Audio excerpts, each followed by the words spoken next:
जय श्री कृष्णा। राधे राधे। आप सभी को श्री हरिश्चंद्र जी भक्तमाल की एक सुंदर सी कहानी को सुनते हैं। सूर्यवंश में त्रिशुक नाम के एक प्रसिद्ध चक्रवर्ती सम्राट होते थे, जिन मुनि विश्वामित्र ने अपने योग बल से सशरीर स्वर्ग भेजने का प्रयत्न किया था। महाराज श्री हरिश्चंद्र जी उन्हीं त्रिशुक के पुत्र थे और वे बहुत ही प्रतापी राजा थे। ये बड़े ही धर्मात्मा, सत्यपरायण तथा प्रसिद्ध दानी थे।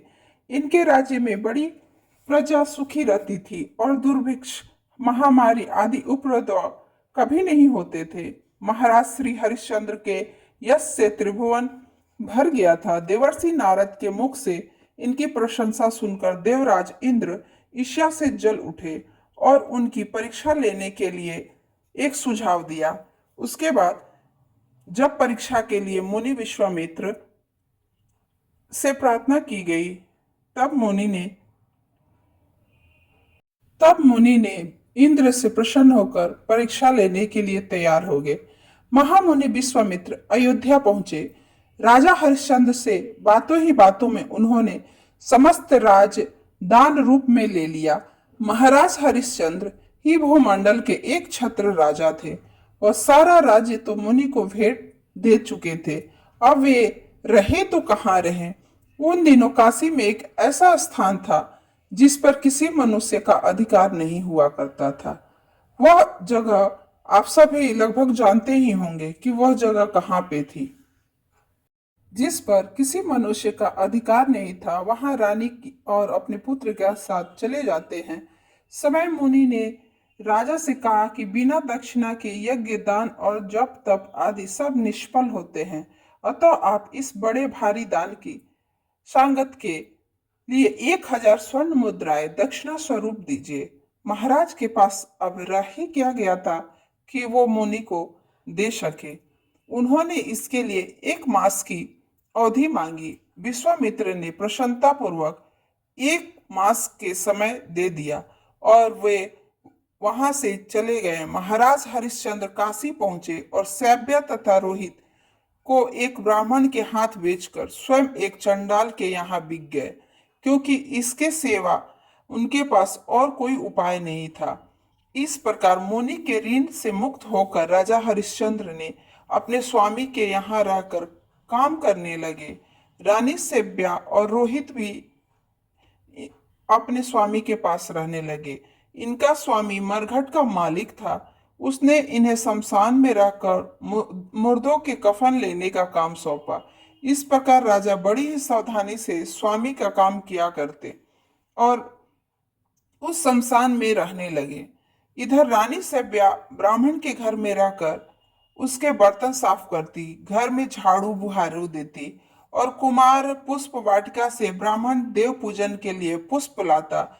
राज सुख भोगे हुए बहुत ही दिन हो गए थे और कभी भी कठिन काम ना करने के अभ्यास के कारण रानी सेव्या और पुत्र रोहित को बहुत ही दुख होती थी। और कुमार रोहित का शरीर परिश्रम के कारण इतना सूख गया था कि मानो कि वो पहचान में ही नहीं आ रहे थे कि वो रानी है और वो उनका पुत्र है।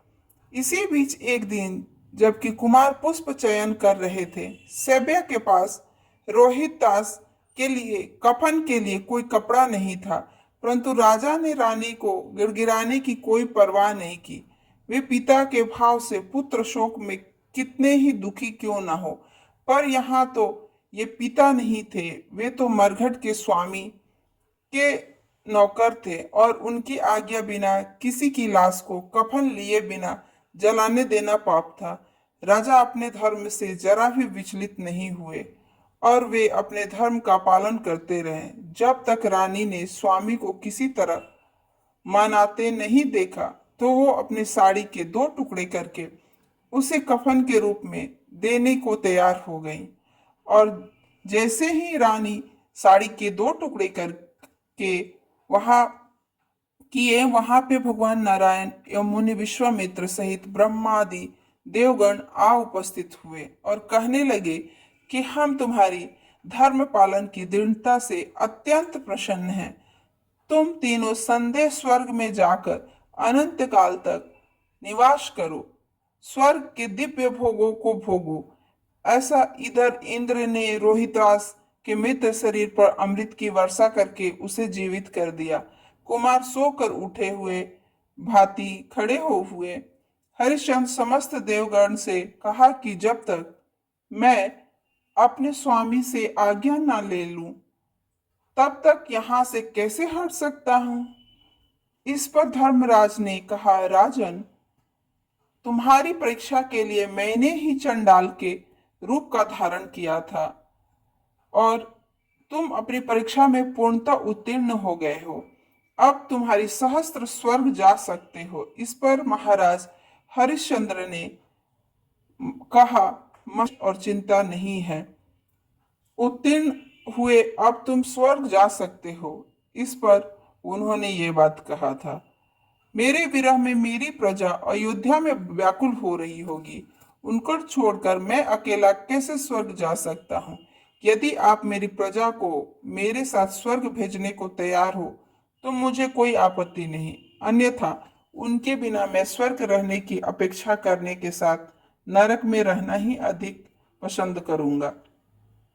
इस पर इंद्र ने कहा, महाराज, उन सब के कर्म तो अलग है, वे सब एक साथ कैसे स्वर्ग जा सकते हैं। यह सुनकर हरिश्चंद्र ने कहा, मुझे आप मेरे लिए कर्मों के कारण अनंत काल के लिए स्वर्ग भेजना चाहते हैं। उन कर्मों का फल आप सबको समान रूप से वितरण कर दे, हमारी सारी प्रजा में बांट दे, और मैं उनके बिना मैं अनंत काल भी स्वर्ग में रहना नहीं चाहता। इस पर देवराज प्रसन्न हो गए और उन्होंने तथास्तु का वरदान दे दिया। सब देवगण महाराज हरिश्चंद्र एवं सैव्य तथा रोहितास को आशीर्वाद एवं नाना प्रकार के वरदान देकर अंतर्ध्यान हो गए। भगवान नारायण ने देव देव देव ने कहा कि जब तक ये पृथ्वी पर सब अयोध्यावासी के साथ आप रहिए। स्त्री पुत्र एवं भृत्य सहित संदेह स्वर्ग चले गए। बाद में मुनि विश्वामित्र अयोध्या नगरी को फिर से बसाया और कुमार रोहित को अयोध्या के राज सिंहासन पर बिठाकर उसे समस्त भूमंडल का एक छत्र अधिपति बना दिया। उन्होंने ऐसा इसलिए किया क्योंकि उनकी कठिन और कठोर परीक्षा ली गई थी और उस परीक्षा में राजा हरिश्चंद्र उत्तीर्ण हुए थे। इसलिए अनंत काल तक वे स्वर्ग के भोगों को त्याग कर इस धरती पर बिना किसी राज भेदभाव के राज्य किया था। जय श्री कृष्णा। राधे राधे।